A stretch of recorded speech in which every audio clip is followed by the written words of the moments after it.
Never started. Welcome, everyone, to the first ever Shandaken pre-primary Democratic Candidates Forum.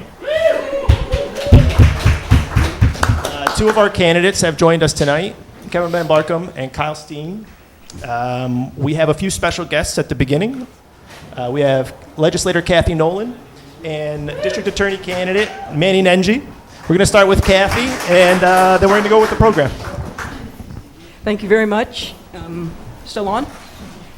And welcome. This is great to see all the people who are able to be here and all the people who may be watching live and who may see this event on YouTube after the event. So the Shandaken Democrats have organized this forum so that you can know the people running for your local offices and also get a bit of an introduction to some of the county candidates as well. That'll be brief at the beginning, and then we'll have questions and answers with the candidates for the Shandaken Town Council. This is pre-primary. It's the first time we've had a primary election instead of a caucus to determine who will be the Democratic candidates. And the primary voting starts tomorrow, early voting. The primary itself is June 27th, and the early voting runs all the way up until 2 days before. And then they have to shut it down to get ready for the actual primary voting.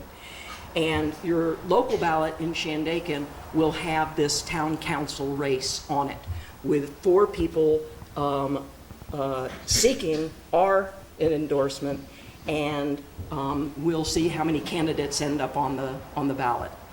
All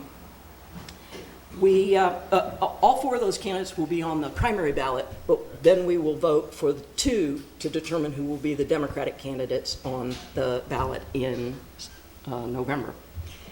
So I am Kathy Nolan and the legislator for District 22 in Ulster County, which is Shandaken, Denning, Hardenburg, and Olive. And so if I haven't met you in that capacity, I'm happy to do that tonight and let you know that I'm happy to hear from you about anything that's going on in the town or the county that you have concerns about. I am running unopposed this year for re-election. I would very much, thank you. I would very much like your vote if you're in any of those towns in November, but I would even like it even more if you would vote for the person I'm now going to introduce you to.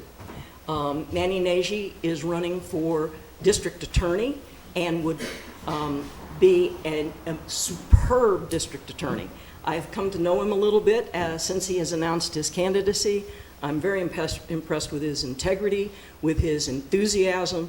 He has a work ethic that I am inspired by, and I like to think that I have a pretty serious work ethic myself. So we've asked Manny to come and introduce himself here to you tonight.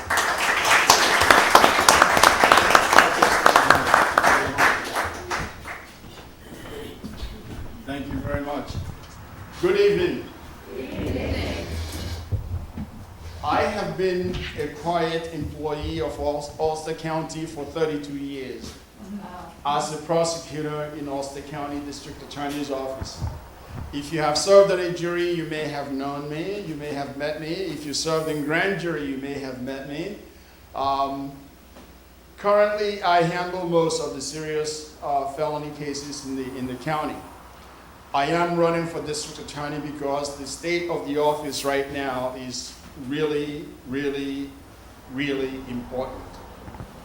The state of our democracy in Ulster County and across the country is really important. The state of our liberties and our freedoms, really, really important. And the job of the district attorney has a lot to do with that. The district attorney's office has a hammer.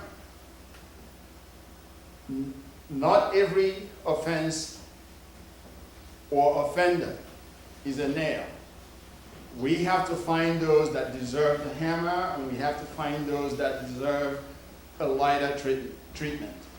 Where alternatives are necessary, when you're not dealing with violent crimes, we have to find those instances. I am running against a candidate who has experience, not anywhere close to the experience I have. Not anywhere close to the experience I have prosecuting the most serious cases, not anywhere close to the number of serious cases I have successfully handled, whether it's murders, robberies, burglaries, domestic violence, rapes, and all kinds of crimes. I have also worked for the New York State Attorney General's office. I did that for 7 years, handling all types of fraud crimes across the state. That experience is immeasurable. That experience is necessary to train and retain the staff in the office to make them capable of handling all the things that happen in Ulster County here. But my experience with the violent crimes, it's invaluable for everyone that's there right now that I am training or helping to train in the course of investigations, in the course of prosecutions, so that they can continue to do that work and they can continue to help the district attorney's office try to raise the number of years we've held, the Democrats have held the office. We've held it, 3 years under Dave Clegg. The Republicans have had it for over 150 years, as I understand it. So that, some leveling needs to happen there. But just because we want to is not enough. We have to care about the community. We have to care about everyone. And that's what you do locally each time. Being a good attorney on my part or on my opponent's part is not enough. Being a smart person is not enough. You have to have the conscience, the work ethic, and that, that thing about your personal dignity and dignity for everybody, the respect for all that, in order to do this job. And do it with your heart and care for everyone. So I know that's what you do in everything that you do locally to make Ulster County, Shandaken, New York State, and our country work. That's what you want to see happen every time and everywhere. And please, let's keep that up. Let's keep that up, and I am happy and willing to come anytime. I've been here before, but not for any political event. This is my first time entering the foray of politics.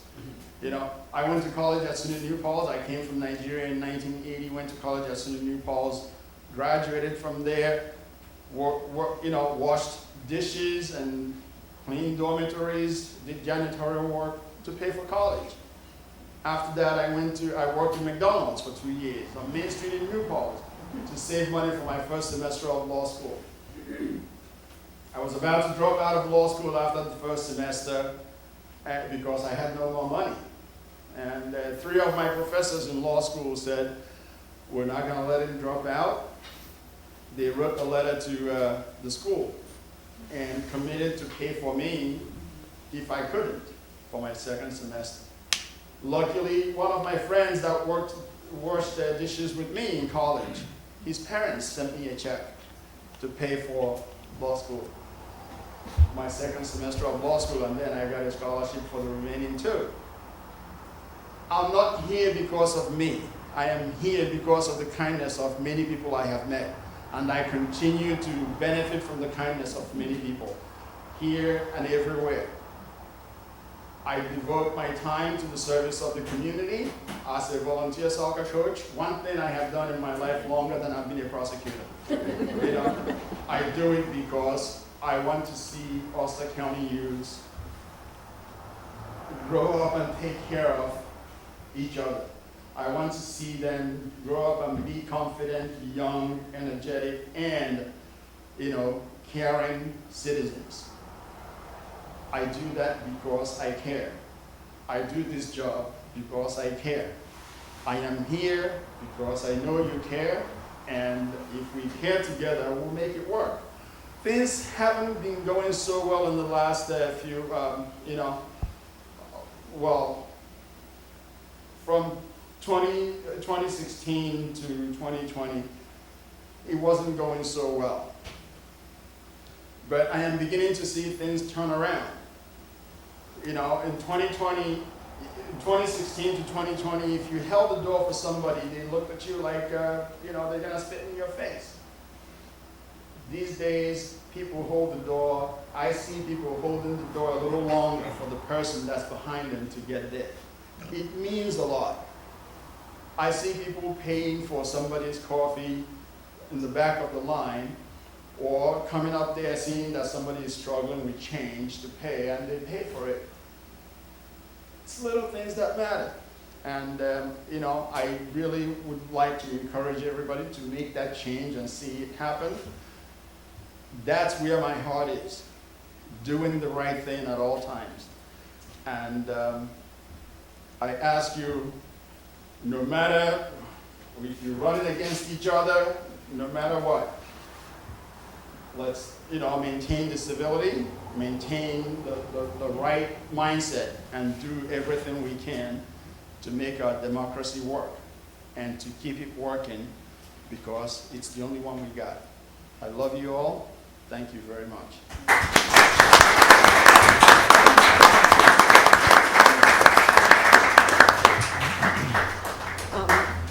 What is your question, Beth? Can you repeat his name?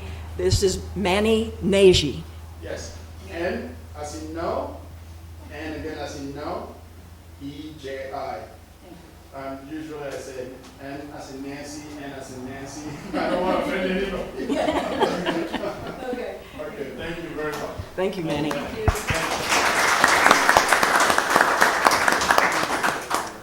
So I'm not sure how.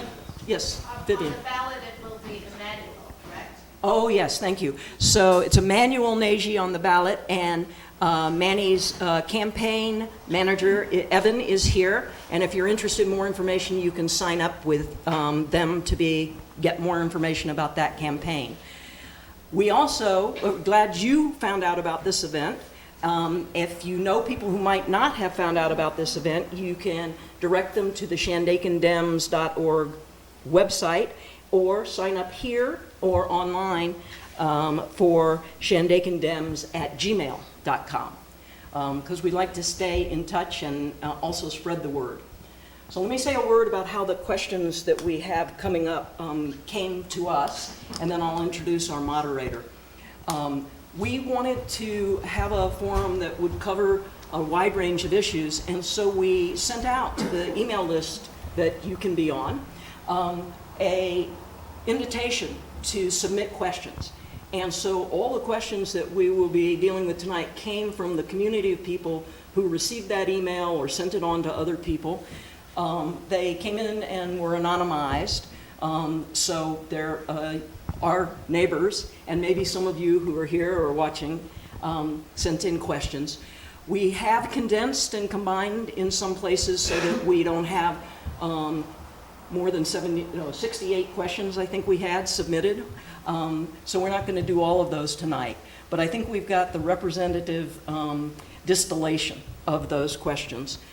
All of the candidates were invited to be here. All of the candidates for the town council position in Shandaken were sent the questions in advance.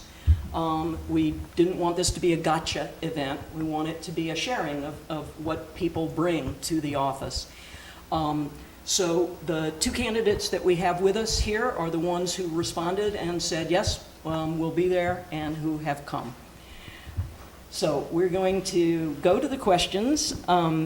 We are really, I think, honored to have Brett Berry here to help us and serve as the moderator. Brett does many things, but primarily I know him as the host of CatsCast.com. CatsCast.com won a Chronogrammy Award last year as the best regional podcast, and that is, yeah, please.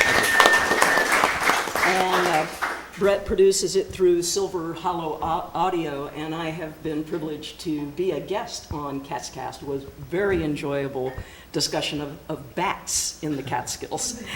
Brett also does voice work and audiobooks, and he's also been a very astute participant and observer of politics in Shandaken for a long time. So I'm going to turn the program over to Brett and see what happens next. Thank you very much, Kathy. Also, Lester Holt was not available, so came down to me. Kevin and Kyle, thank you for being here. Thank you. I appreciate it. We want to start off with just a kind of a free-form introduction, but Matt has some cards there, so if you start getting a little... We figured a minute per answer. And The intros can be a little longer. It says 1 or 2 minutes, and then for the questions, you'll each have about 45 seconds. Since it's just the two of you, if you go a little bit beyond that, I don't think we're going to get the hook out right away. But we'll try to stick to that time limit as much as possible. when you're getting close, I'll hold up the 15-second sign, and when time's up, I'll hold up the time's up. All right, got it. All right. So in about a minute or two, if we'll start with Kevin, if you'd like to introduce yourself and tell us who you are. Thank you. Sure. First off, thank you guys for being here. It's awesome. My name is Kevin Van Blarkum, current town board member. I've been serving on the town board for 6 consecutive years, 4 of those years as deputy supervisor. During that time, I served as acting supervisor for about 8 months in 2021. I've served on several committees as liaison to the police commission, liaison to Parks and Rec, and liaison to the Safari Committee, which is the flood mitigation committee in town. Shandaken born and raised. I grew up on the western side of town in Big Indian, Pine Hill area. It's been an absolute honor to serve on the town board, and I'm looking to extend that tenure. Thank you for being here.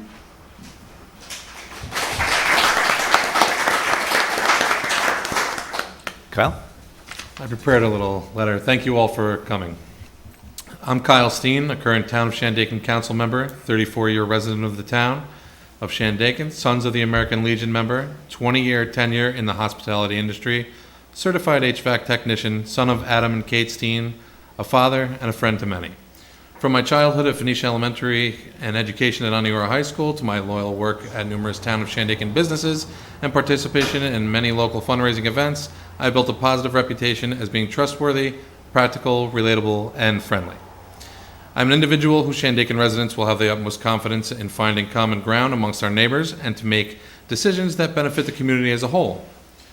Whether it's helping navigate through a pandemic, advocating for the local Little League, actively carrying out my duties as a liaison for various departments in Shandaken, or being a part of lawmaking processes, I am here to do whatever needs to be done to ensure that our neighbors feel as though their views are being represented fairly and appropriately. The current board has an effective working relationship, which makes resolving issues and supporting the community a smooth process. I am seeking your support and vote to continue being a practical and compassionate voice for the people as a Shandaken Town Council member. Thank you.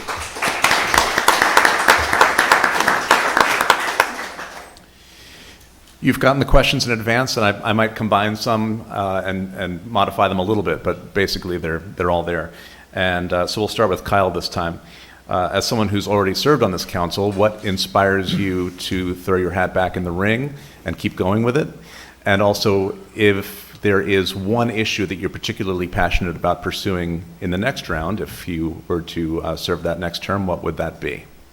Okay. I'm hoping to be reelected to continue to be a level-headed, trusted, and relatable town council member. My main focus is that the people of Shandaken be represented fairly, and that Shandaken keeps being a town where our neighbors and community are proud to live in. I just hope that my daughter can grow up and have the positive experiences that I did while growing up in this, while I was lucky enough to have growing up in this wonderful town. A singular issue? Is that you merged the question into the? I merged, yeah, so. Okay, very good. There's of course lots of work to be done, but if there's something that you had to focus on, this one thing, what would that be? Unfortunately, I'm going to merge a little bit, and I have two things. Cell service is definitely one of them. I believe we really have to focus on that. And I would like to focus on keeping the Shandaken summer camp free for the children of Shandaken. I know there's been some talk about perhaps charging for it, and I would like to keep it free. I have a few ideas for some fundraisers in mind, and I think we can accomplish that. Thank you. Thank you. Kevin, same question? Sure. So what inspires me to run again, if I look at it with a bird's eye view, the overwhelming and sometimes annoying sense of civic duty that I have to credit my parents, my grandparents with instilling in me. I remember coming to town board meetings when I was in Scouts, trying to get merit badges, so I've been involved in the process for quite some time now. As far as what keeps me going, in the words of Roddy Piper, just when you think you know all the answers, they change the questions. And every time I think I'm figuring stuff out here, whether it's working on the Police Reform Commission or flood mitigation, Parks and Rec, it's an ever-evolving structure leading a community like this. I'm very passionate about it. I love it. I love being able to represent my neighbors and friends and constituents. It doesn't matter who they are, always available for a conversation. As far as one thing I'm super passionate about, and this is sort of a recent thing that I've become a little bit more involved in and pursuing being hands-on, is flood mitigation. 15 seconds, got it. Flood mitigation, working with the Safari Committee, I'm pursuing my CFN, which is the Certified Floodplain Manager, so I can be an asset to the town and work on mitigation. Thank you, Matt. Great.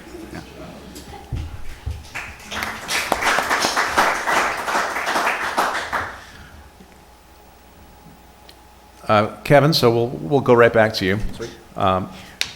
What are the greatest accomplishments that you feel you've brought to the town over the past term? And is there anything that, as you just mentioned, kind of just when you figure out the game and things change, is there something that, looking back, you might have done differently? Yeah, I think when you look at accomplishments over a 6-year stretch, something that flashes out is finally figuring out the STR law. That was huge. We took more time on that than most towns, and I feel it became a pretty comprehensive law. It's not perfect, nothing is. Certainly can go back and revisit it, but the Police Reform Commission was a big one, especially given the political climate in the country at the time. I was very happy to see that through. And there's projects that are ongoing. I'm really looking forward to establishing the Mount Tremper Park is going to be a big one. Obviously, I work with Parks and Rec, so rehabbing our current park facilities is big on the list. As far as things I would do differently, no, not really. I've been pretty proud of my work for town board, and again, I'd like to continue that and see it through. Great. Kyle? Can you ask the question again? Sure. What are, in your opinion, the greatest accomplishments of your term? And is there anything, knowing what you know now, that you might have done differently or that you might have learned from moving forward? Thank you. Yeah, Kevin touched on passing the STR law. That was a big one. Recently establishing, well, not quite recently, but establishing the CAC, Conservation Advisory Council, establishing the Housing Smart Committee, and very proud that we made sure that the town employees have livable wages. That was a big one for I think the whole town board. Looking back, I believe things happen for a reason, so I don't think I would change anything, to tell you the truth. Great. Kevin, this one is kind of fun. If a Catskills genie granted you 3 wishes for changes to our town, what would you wish for? And the first wish couldn't be unlimited wishes, so you have to. My joke. Yeah. I could see it. Yeah. Again, like I said earlier, my main concern, and I've grown to look at everything in this town through like a muddy brown flood-colored lens. So, when you talk about affordable housing, you talk about cell service and all of these things, and I will make a comprehensive 3 list, I promise.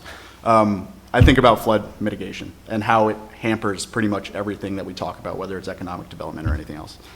I would wish that we were out of the floodway and the floodplain. I would wish that we had more developable lots. And, yeah.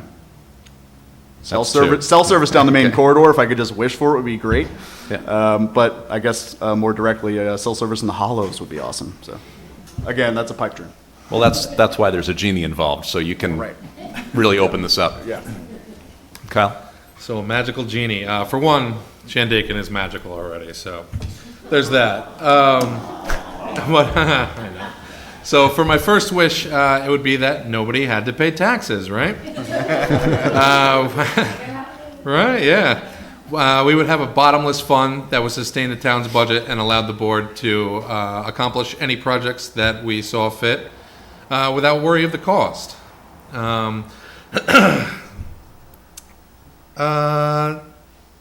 The second one is that our neighbors realize that our diversity is a strength and not a weakness. I wish that going along with that, but kind of the third is that we can disagree but still get along and learn from each other in a constructive way. And also that everyone realizes that the town and the community should be of the top priority, not personal agenda or vendettas or party affiliation. Good answers. Ran out of time. I won't pick winners, but that was good.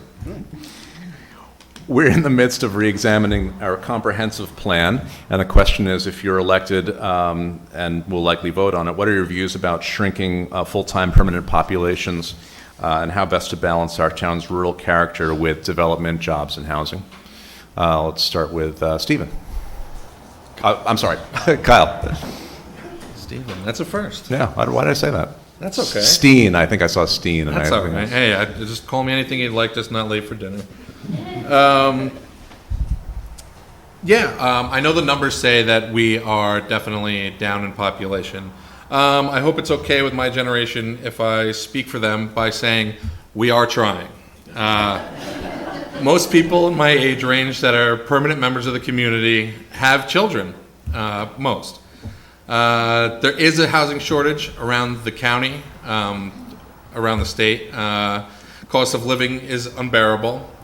There are jobs, but unfortunately, the lack of housing is hindering the people from staying with these jobs because the people, need somewhere to live if they're going to work around here. Great, thank you. Kevin? So I serve on the Comprehensive Plan Committee as the town board representative. As far as the balancing community character, it remains a priority for that committee. It's tough to try to solve the world's problems without sacrificing a community's character. Shandaken, I feel comfortable saying, has a very unique and particular character.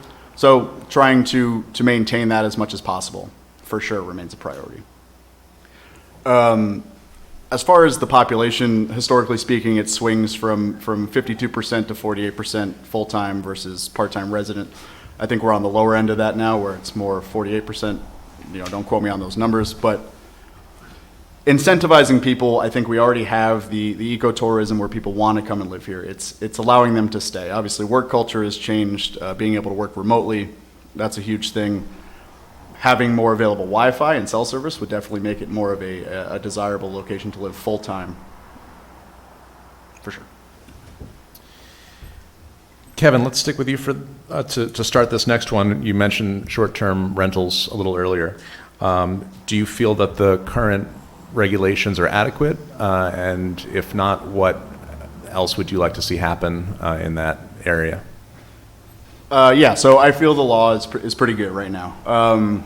I talked to a lot of people from other towns and other town boards, and like I said, we took about twice as long to write our law. I feel it was very thorough. There was some back and forth, particularly towards the end when it got to town board, but I think we found a nice middle ground as far as cap sizes and pricing. I can tell you for a fact that other towns are now looking to the town of Shandaken for a lot of things. The part of the law where you have to own a property for over a year before you can develop into a short-term rental being one of them. Is it perfect? No. And every law is subject to scrutiny, and I always welcome anybody that has an issue with a law to bring it to my attention. At the end of the day, that's why we have them, is to look them over and tweak them and make them perfect. But as of right now, I think it's working pretty well, yeah. Kyle, same question?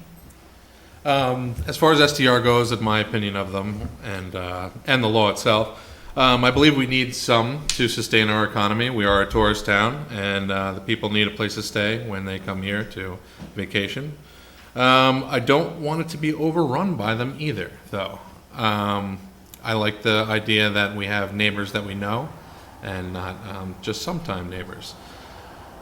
Because the full-time residents need a place to live and raise a family as well, if they wish. I like what you said, that sweet spot, that balance that we're looking for.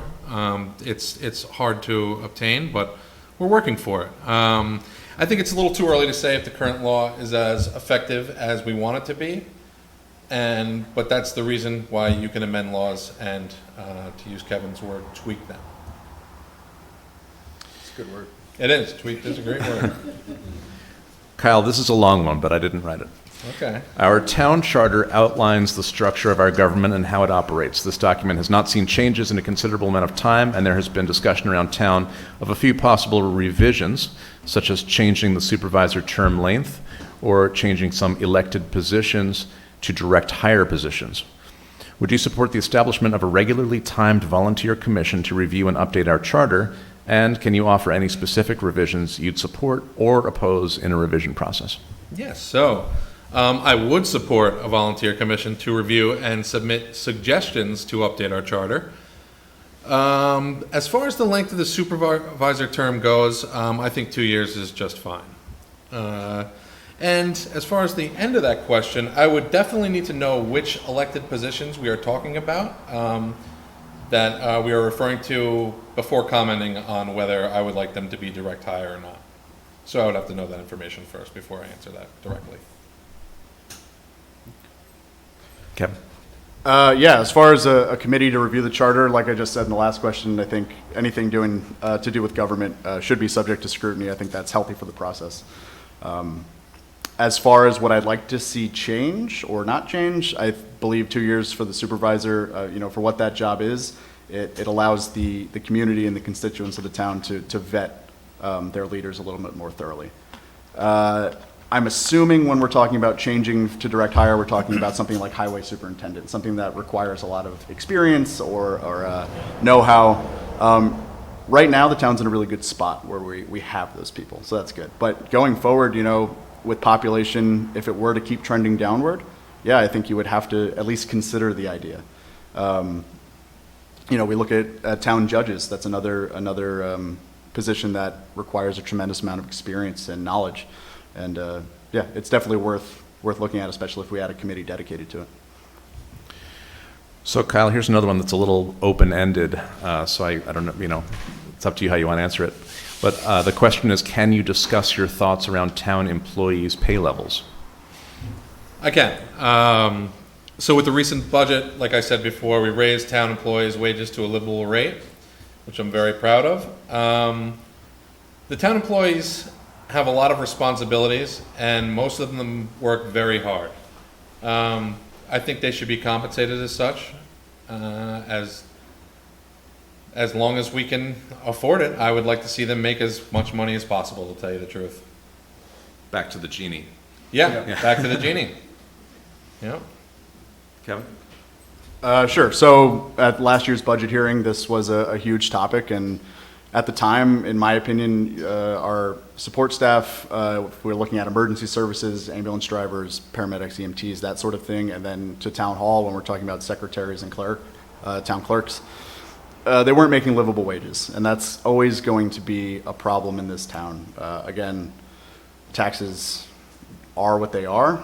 Everything in this town is a little bit lower than the rest of the county, or apart from Hardenburg and Denning. My opinion on them is it's too low. We want to see them raised. I would like to see consistent raises, and not just something that covers, a cost of living expense. We need to reward the people that are running the town, because at the end of the day, those are the people who make this whole thing tick. Yeah, thank you. I'm going to add on here, is that possible? Or does that tie into the population base and going back to the question of full-timers versus part-timers? Does that all play into it in a way? Yeah, is it possible? Anything's possible. We've been to the moon, I think. Yeah.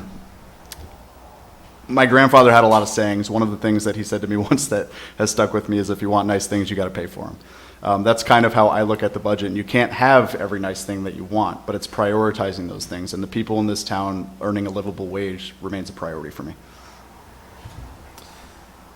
Kyle, you talked about the CAC earlier. Yes. The Conservation Advisory Council, which has been very active in the last year.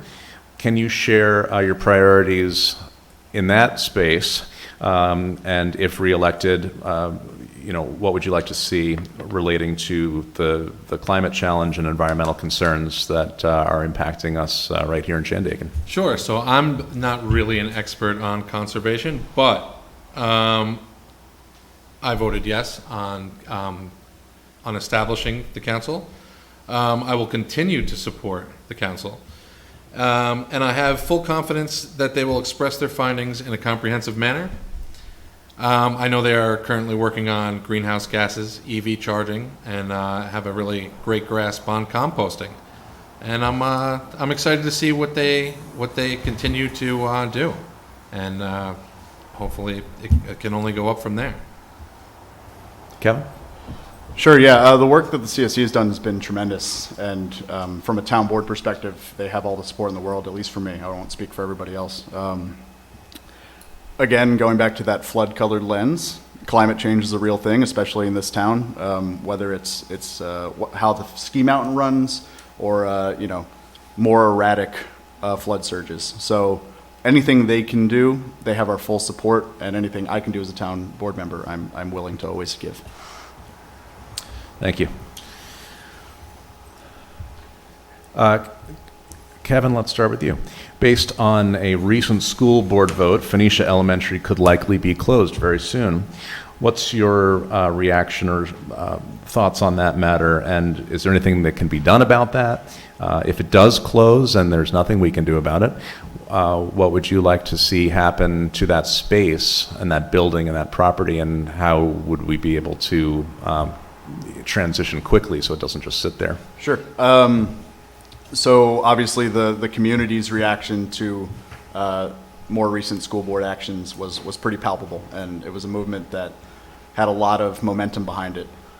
As a kid who went to Phoenicia Elementary, I do not want to see it close. I think whether it's a K through 6 or a K through 3 or whatever it ends up being, having an elementary school is vital to a community. You get different numbers on how many kids are in town. I don't have kids. Kyle does. There are children in the area who will be able to share that experience that we had. If it were to close in that unfortunate event, again, I don't want to see it, but it would be great for a community building, a municipal building. There's a ton of space there. I think the possibilities are endless with that building. The idea of affordable housing has been thrown out there, but definitely lots of possibilities. But hopefully we don't have to explore them. Kyle? So, I think the closing of Phoenicia Elementary is a devastating blow to our community. It happens to be one of the backbones of our community. It's a safe haven for all. It's actually a physical representation of a lot of residents' childhood memories. I hope to relive these memories with my children and make new ones with them walking down the halls. I'm going to do everything in my power, although I'm not sure how much that is, but to see it stay open. Hopefully the new Board of Ed members will try to figure out a way to make that happen. To tell you the truth, I don't even want to talk about what will happen with that building because I don't want to fuel anybody's fire. I do have ideas. Kevin touched on some of them, but I don't want to give anybody ideas. I'd rather see it stay as a school. Let's say it stays as a school. Do you still feel that there's a need, because this is another question further down the sheet, for Phoenicia to have some kind of a community center, wherever that may be, for people to congregate? Yeah, let's start with you. So in my opinion, I think the Phoenicia Library does a great job filling that void as is. The villages, when you look at Pine Hill versus Phoenicia, Pine Hill has a community center and they have a library. Phoenicia Library has really picked up that slack and kind of been both. That said, if there were a municipal building or whatever at the Phoenicia School, there's a gymnasium and a playground, and like there's plenty of opportunity for a community center-esque situation to be put in that space. But right now, I think the Phoenicia Library does a great job. Yeah, thanks, Kevin. You took my answer. But, yeah, the Phoenicia Library I've always considered a hub of the town. If we don't have a community center, that's it, you know. If there were to be another community center, it would have to be somewhere centralized in town, and it would have to be run by people that really care about the community, really care about the youth, and would put their time and effort into it. And like I said, though, I think the library does a great job of that already. But I would definitely like to see a community center. I would just like to know where it would be. Let's stick with Phoenicia for a minute. There's something that holds Phoenicia back in a lot of ways, and that is the lack of a municipal sewer system. And so one of the questions here is about the renewed push for a municipal sewer system, and what your take would be on that and how we might move forward with it. Sure, I would be all for a sewer system in Phoenicia. I would just have to have that plan mapped out for me very distinctly. I would like to know who is going to be paying for it, where everything is going to go. Is there going to be another plant? Or, you know, are we going to? I would need it to be a very structured plan. But yes, I think it's time. I think it's time for a sewer system in Phoenicia. Kevin? Yeah, do I support the idea of a sewer system? Absolutely. One of the problems for me is that Phoenicia is built on an alluvion fan, which is essentially a river delta, meaning that when the Stony Clove overflows, it comes right across through the firehouse parking lot and basically takes out all of Main Street. So if we were to explore that option and find the funding, which is another question in all of this, is that CWC money still available, or the DEP money? It would have to be done in such a way that it's safe and you know it's going to be sustainable and it's not going to wash away, because that's a very real possibility with doing a project like that in Phoenicia. So going forward, there's a Bridge Street Bridge project coming in. I hope the town does everything in our power, the town board, to pursue the LFA advised restructures to the stream bench, because once we can get water to stop going into Phoenicia, that'll be a huge leg up in doing a project like that. Infrastructure improvements are important, but we need to get all our ducks in a row first. Kevin, you're going to like this. It's all about flooding. Yes. Okay. Floodings cause substantial property loss and can be a danger to our residents' lives. What can you do, or would you like to do, if re-elected, to strengthen the resiliency around flooding? And this person also asked if you could include anything that you might be able to do for Pine Hill residents to advance that hamlet's needed stormwater runoff system. Yeah, can I have two flag things? Sure. So as far as building stream resiliency, the work that AWSMP does for the town through the Safari Committee is outstanding. We're really doing everything in our power to make Shandaken as a whole, like villages and hamlets both, as flood resilient as possible.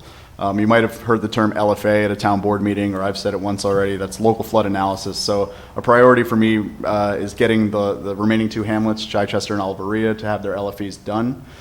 So we know those unlock tons of grant funding opportunities, and that comes down to infrastructure improvements. Alvaria, for example, the McKinley Hollow area is always an issue, and working with the county to fix that is huge. Phoenicia, I already mentioned the Bridge Street Bridge project.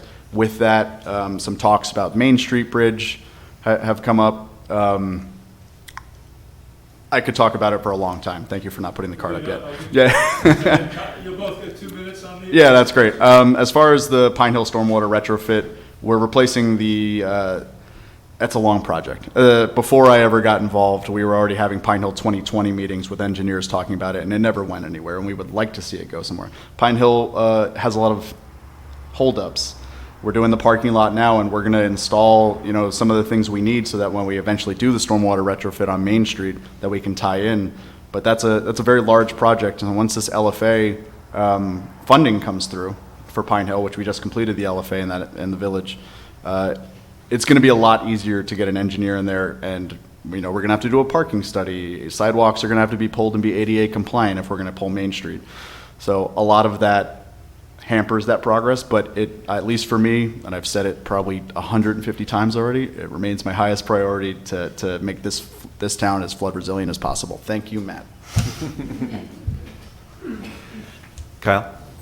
Yeah, okay. I'm just gonna, so, when I think about flooding, I go to Kevin, because he knows what he's talking about. But on a serious note, Pine Hill, we do have the LFA. I believe we are just looking for a parcel for where the water can go.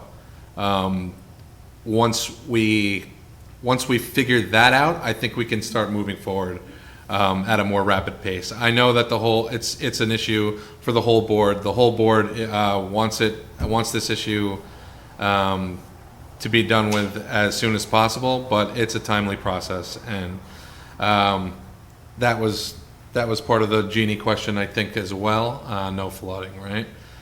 But honestly, if I do have any questions about flooding, I do go to Kevin. He's always very knowledgeable, and it's something that I need to work on personally to, come up to speed with it, because it is a serious issue in our town, and we definitely have to give it top priority.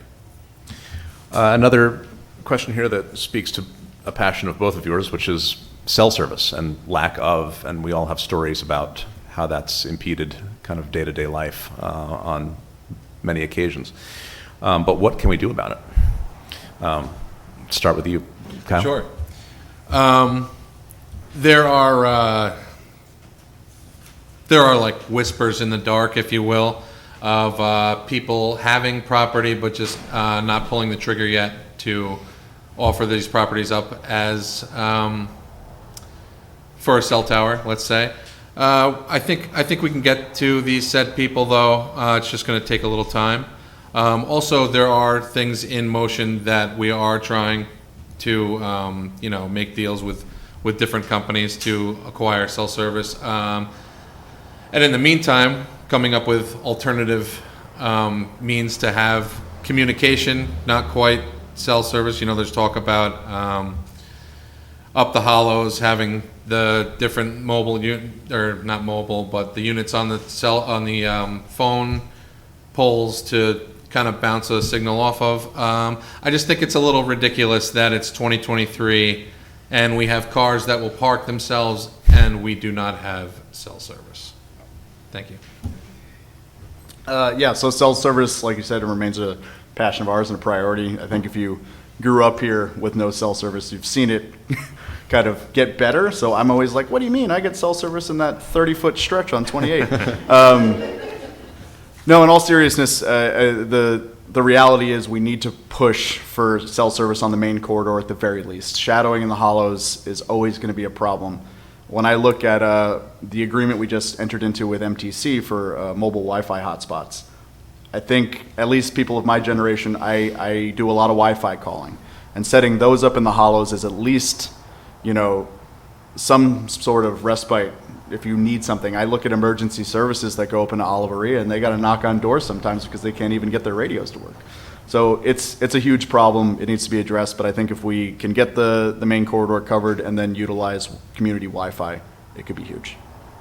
How about the security codes that banks send, and then I have to jump in the car, race to Phoenicia, get the code, race back home, and say your 10 minutes has expired, you need a new code. Yeah, exactly. Yeah, great example. Little Great things like that. Another big issue facing our community is housing affordability. What are your thoughts on this? What can the town do to help address the problem for affordable housing in an environment that's increasingly second homeowners and property values can be outrageous. Yeah, for sure. I mean, if you go back 3 years, I was an elected official living in my mom's basement. So I'm very familiar with the struggle for young people in particular finding housing. And I'm not just talking about affording a mortgage. I'm talking about $1,200 for a one-bedroom apartment. The town board hears that people are concerned about this. The PH2 committee has identified it as one of their main goals in problem solving. We just established our Smart Housing Committee, chaired by Sophie Grant. Thank you for being here. I think as much as we can explore those opportunities, see what they come up with, work with the county to solve this problem as best we can. Like I said, it's going to be hard. People always throw out the words government subsidized housing, but where are we going to build? So we need to be a little bit more creative in finding solutions. Kyle, how much property are you willing to shave off of your? I rent. Yeah, but if I did, man, all of it, That's all that counts. Right. Yeah, I think that there's a countywide housing shortage, and we were seriously affected in our area specifically. We as a board have established the Housing Smart Committee to help tackle this issue. We passed the SDR law, which put a cap on the number of out-of-town STRs. I think affordable housing should definitely be top priority for the board, and I'm willing to hear any suggestions on how to approach this. It's a tough nut to crack all across the board, and this isn't just in our town. It's countywide as well, if not statewide. Can I add? You can. Yeah, you said tough nut to crack, and I couldn't agree more. And I think it really is an issue that is it's going to take a village to solve. Yeah. I don't think you can trust the 4 people or the 5 people that sit at the dais to solve that problem. And I'm so proud of the community for coming together with PH2 and this housing committee. It's fantastic. Yeah, thank you very much. We have a series of questions here about town services, and we'll start with this one.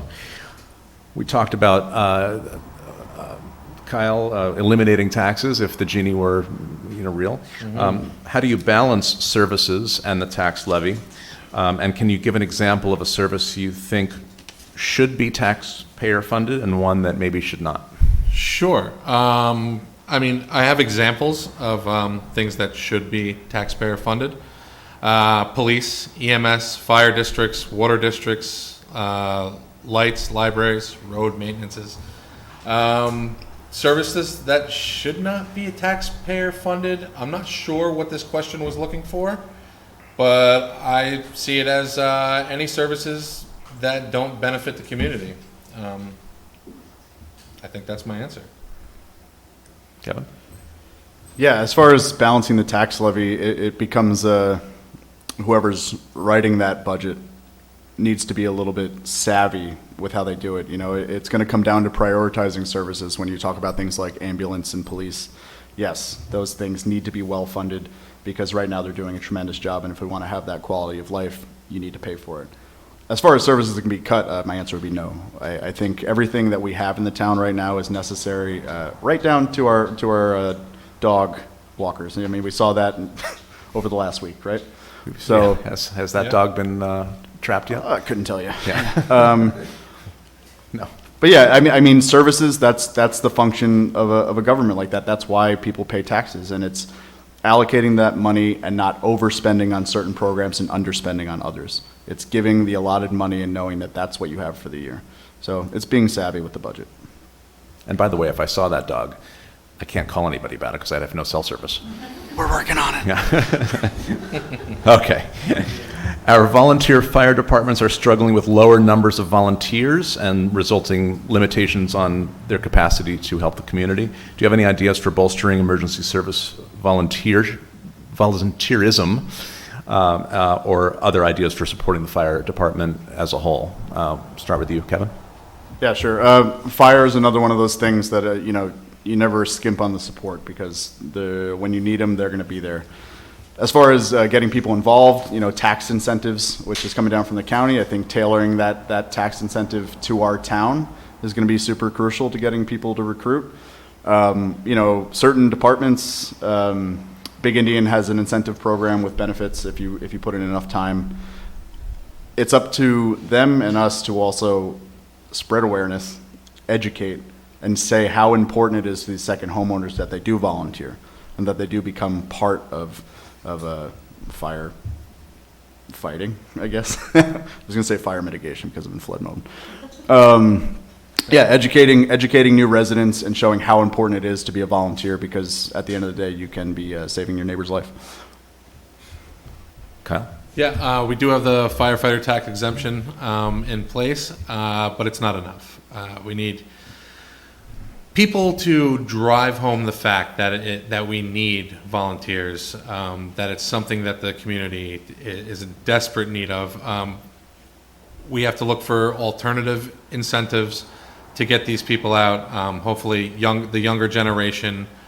I mean, whatever it takes to get them out. I have a couple ideas. I don't even know if they're doable, but like something like discounts on cell phone plans, somehow discount vouchers for new phones to keep in touch once we get cell service. I mean, you can call over Wi-Fi. That's not an excuse, but I don't know, something like gas cards, discounts at local restaurants, even something to draw people in other than the normal incentives and the normal just getting the word out. Great. In a similar line here, your thoughts on ambulance and police services, how well they're meeting their goals, and if there's anything financial or otherwise that you feel is limiting their ability to do what they need to be doing in this town.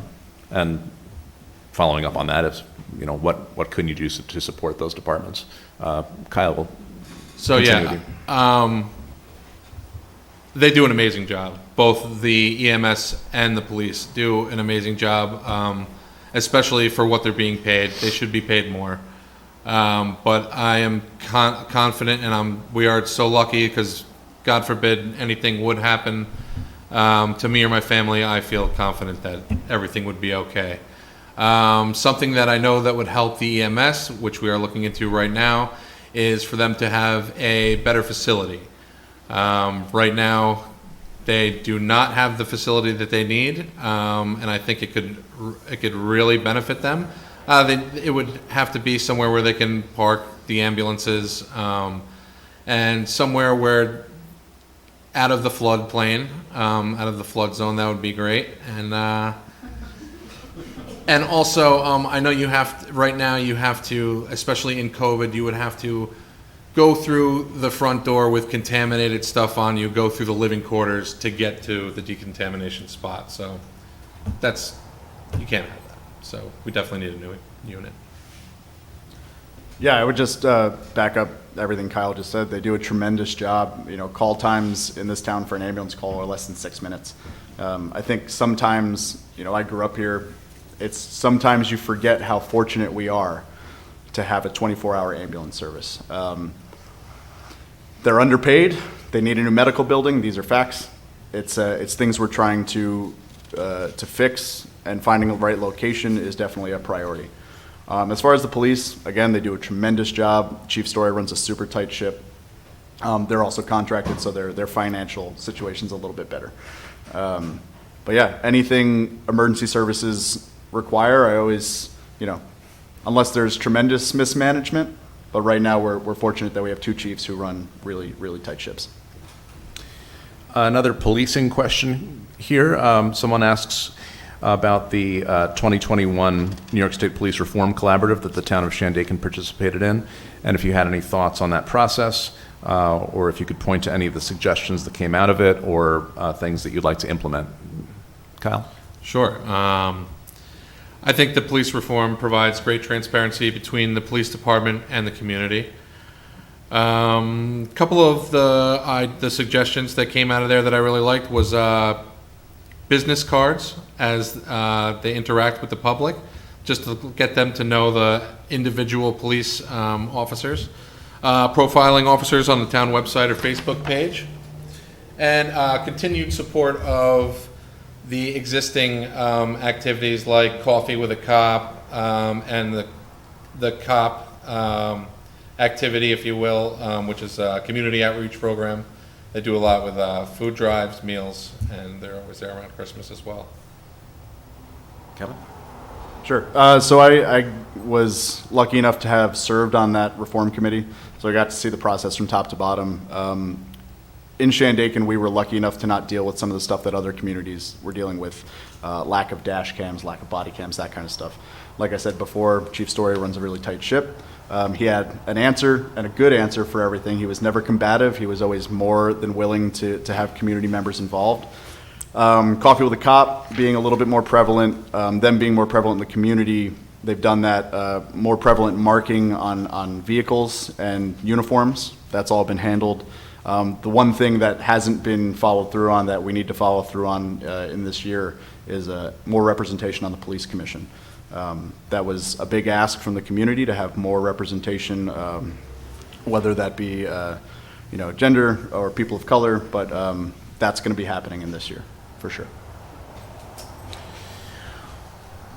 What's your opinion of the state of library funding in our towns, and do you support increasing both of the town's library budgets, which would be in line with the petition that's currently circulating?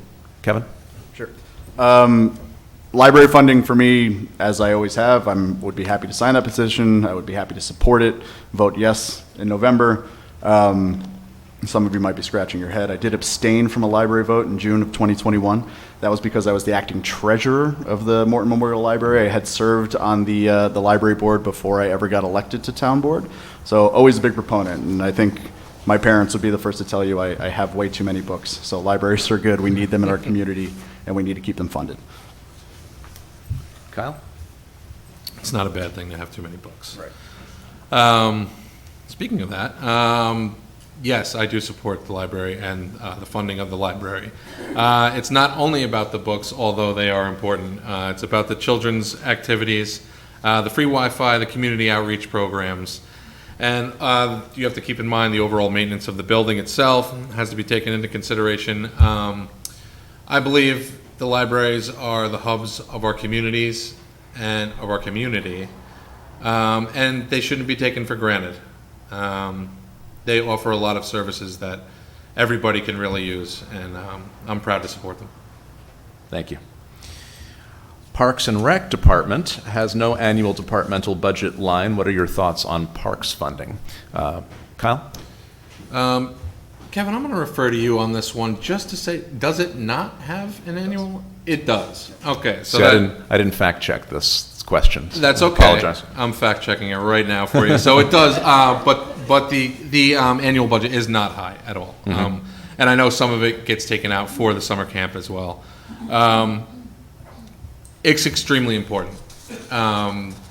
Kids need, or children need, deserve a safe and updated place to play and release all of their energy, please.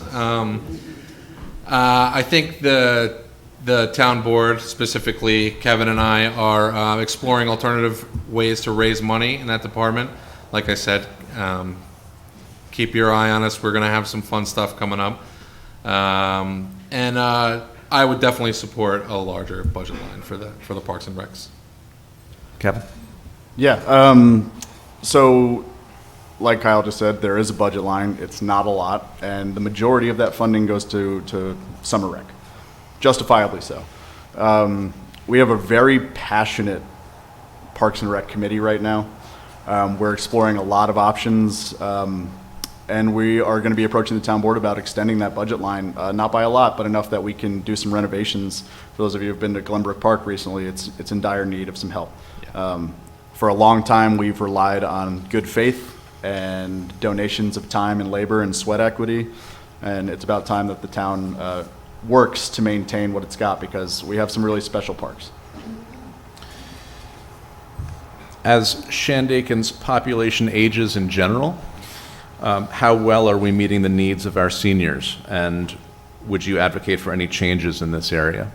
Kevin? I feel that we're meeting it pretty well. They are people, and we're always here to help them. So we have the share shed here at Town Hall, where, you know, if elderly ever need any sort of medical equipment, there's quite a bit that we can give them at no cost. We have the senior lunch program that people can sign up for at the Phoenician Methodist Church. So there's programs in line, but please, if there's anything we're not doing, please tell me after this forum, because I would love to hear it. Yeah, we do have some amazing services already in place, such as taking senior citizens to doctor's appointments, dropping off medication, delivering food to those who aren't able to do so themselves.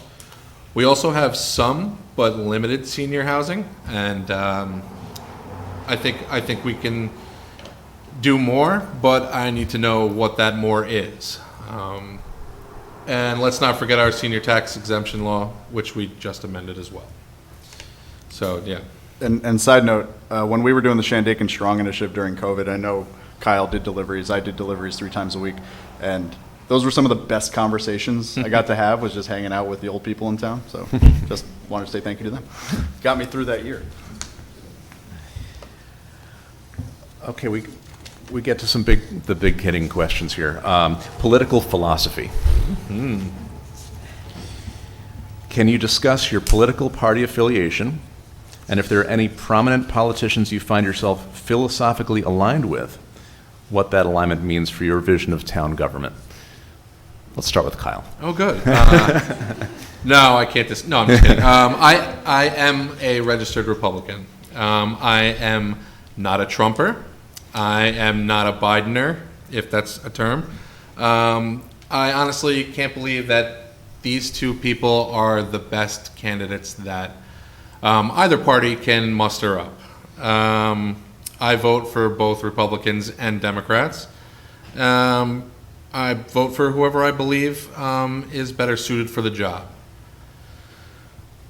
I believe that, especially in a town level, that it should be nonpartisan. And we should be looking for the best solutions to the issues we face, not worrying about where those solutions come from. I fully support Kevin, and I know he's a Democrat, and there's been a lot of great Democrats on this town board, and I'm very lucky to be sitting in this spot right now. So thank you. Thank you. Kevin? So, lifelong Democrat, right? I've only been registered as a Democrat. As far as politicians I look up to, it's funny, when I was earning my degree in political science, I had a professor very early on, and one thing that he instilled in us was that never deify politicians, they're just people. That's kind of how I like to look at it. I'm just a person, Kyle's just a person, right up to the top. They're all just people, and they need to be held accountable. So it's hard to look up to somebody without finding flaws. I guess if I had to look back through American history, you look at people like FDR.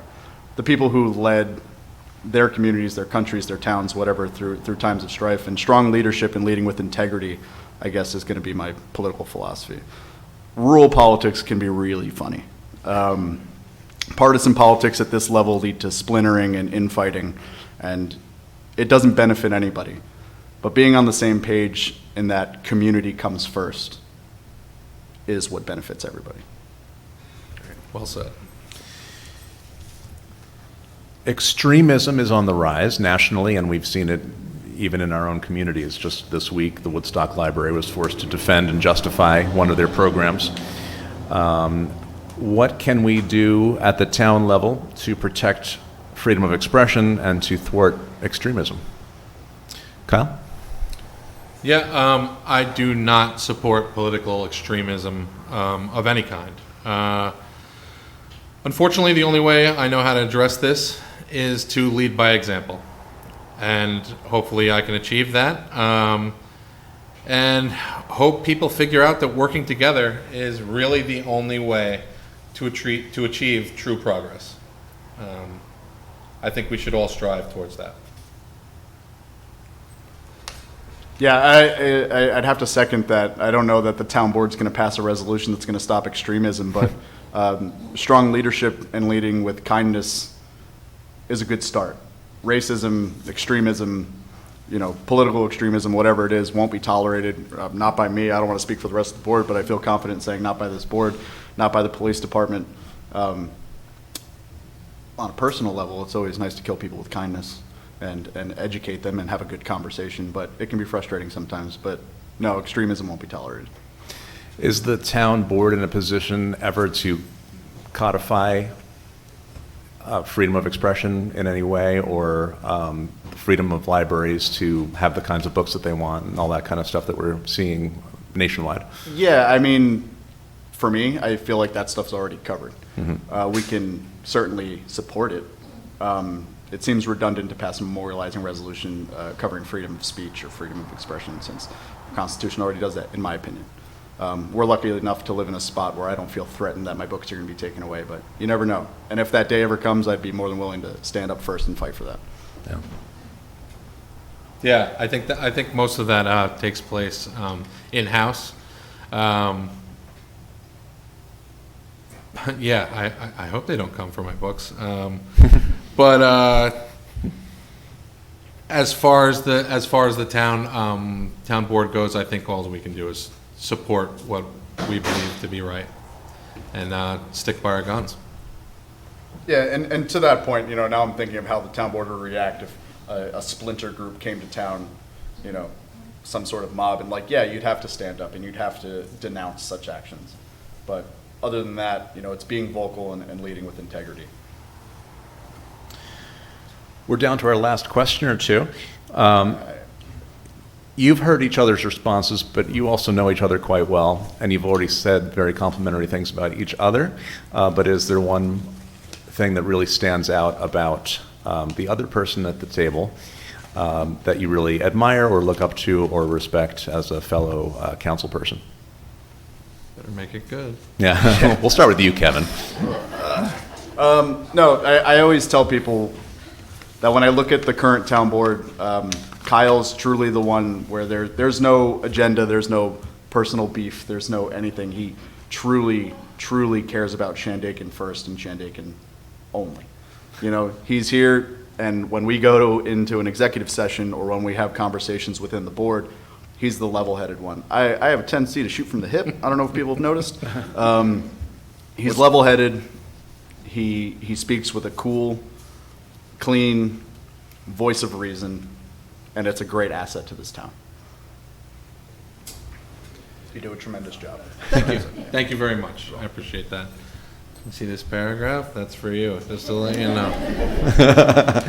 And I have to read it because I don't want to miss anything. I didn't talk about politicians that I look up to before because I wanted to wait for now. I do look up to Kevin, and I shortchanged myself on a little bit, so if you can give me a little bit of time on this one. I look up to Kevin. I think he's someone to emulate. When it comes to Councilperson and Deputy Supervisor Van Blarkum, I really can't say enough. He doesn't only care about the town and community he lives in, he showcases just how seriously dedicated he is time and time again. He volunteers, organizes, digs for answers, does his homework, dedicates his life to the position, for better or worse. He has been there to answer any question as honestly and informative as humanly possible. He is courageous and never backs down when he thinks he is right, which is very admirable. He's truly a politician that I could look up to and try to emulate. We don't always have the same opinion, but that never stops us from trying to solve an issue. He puts the town and community first, as it should be, and I fully support his reelection. Wow. Very nice, thank you. Thank you. No. I feel like I understand. You can make it up. You did a fine job.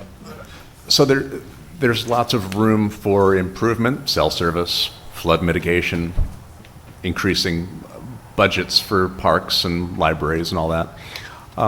What's one thing about this town that you're particularly proud of that you think we're really doing well, that you'd like to see more of, or that inspires you to keep doing what you're doing, or makes you proud to live here? Kyle, we'll start with you since you gave such a nice response to the last one. Sure. One thing that comes to mind, this wasn't on, the question. No, it wasn't. So I have to add my own I'm something. going to put all these notes away. And one thing that comes to mind is community events, the parades, the Easter egg hunts, the trunk or treats, all of these events are amazing. You go and you see these, especially when children are involved, you see how the looks on their faces it's just amazing. It just fills you with, such joy. And it reminds you of what it was like to be a child around here, and just the feeling you got. If you fell off a bike, somebody knew where your mom or dad was. They knew how to get in touch with them. If you were, I don't know, if you were hungry, somebody would give you a sandwich or buy you a slice of pizza. Just that absolute community that the town, I think it still has it. It might have dwindled a bit since I was a child, but it's coming back, especially with all the new children around here. It's a pleasure to see, and I'm so proud to be a part of it. I really am. Thank you.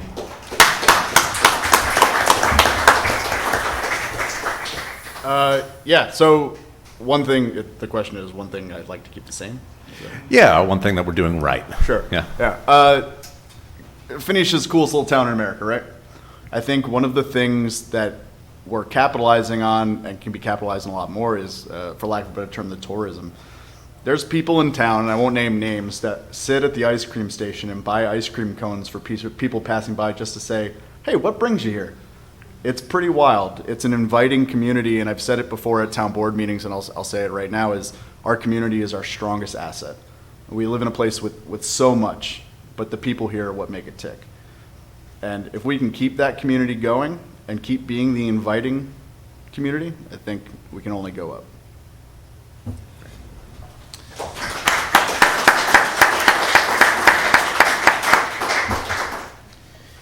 Each of you has up to 2 minutes for a final statement. And I guess within that, I'd encourage you to also just kind of tell us why. There are 4 of you running, 2 of you are here at the debate, but why you should get the community's vote. And we'll start with, I'm losing track. Let's start with Kevin. Yeah. Thank you. As far as why you should vote for me, and I hate I hate doing that. That's kind of the worst part of the job. But I feel that I bring experience, I bring versatility, just the sheer amount of committees that I've been serving on. I feel that I can be a true asset to this town. It's a town that I've, as Kyle alluded to before, I've prioritized over much of my life of the past 6 years, and I don't regret that for a second. I love it here. I love going to Pine Hill on Friday night, and then I love hanging out in Phoenicia on Monday. It's the best place in the world, and I've been around the block. I lived in Europe, I've lived in upstate New York, and this is the place that called me back. I love it. I want to preserve it. I want to watch it grow, and I want to be a driving force in all that, and I truly believe that I can. I'm very proud of my work on town board, and if elected, I'm super excited to see that work expand and follow it all through. Thank you.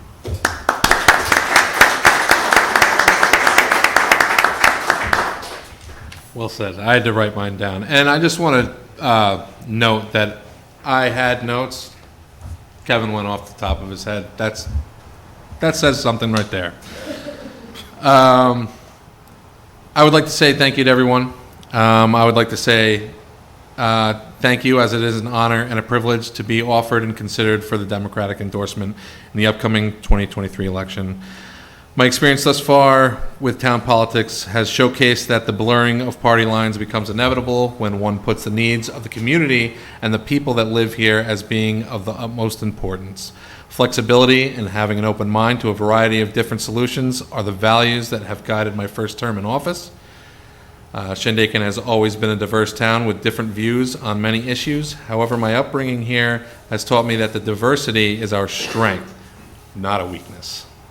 The current town board has a positive working relationship with each other, with each member contributing to the mutual exchange of ideas, which in my opinion has enabled us to tackle complicated issues in a level-headed and thoughtful way.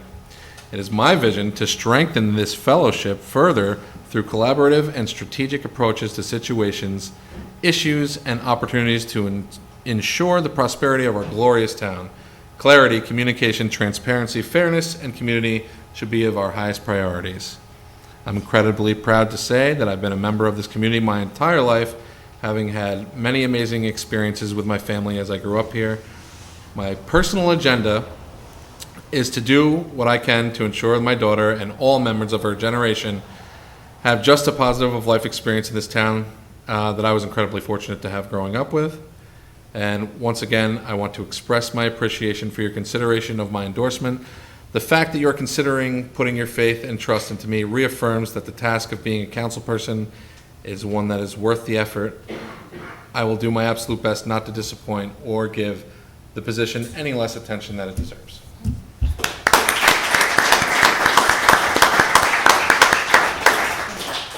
On behalf of my, yes, I got a question for you. yeah. What do I have to do to get on the podcast? Oh, you're on. Nice. On behalf of myself and the community, I want to thank Kevin Van Blarkum, Kyle Steen, and Stephen, Yes, wherever he Stephen. is, Yes. for participating in this event and getting to know you guys a little bit better. And I, for one, can say that I am even more proud to live here after this evening, and thank you for everything you do. Thank you. And thank you also to Brett Berry for doing a wonderful job of bringing these questions out. Thank you all for coming, and let's all go ask all the people around us these questions and learn more about each other as we've been able to do here tonight. Ask the other candidates, and also ask your elected officials at every level, even if they're not running, because this is wonderful to have these kind of conversations together. Go to shandakendems.org or send an email message to shandakendems@gmail.com to hear about more events like this. Thank you very much, everybody. Be safe. And sign up here. And there's donuts, lots of donuts.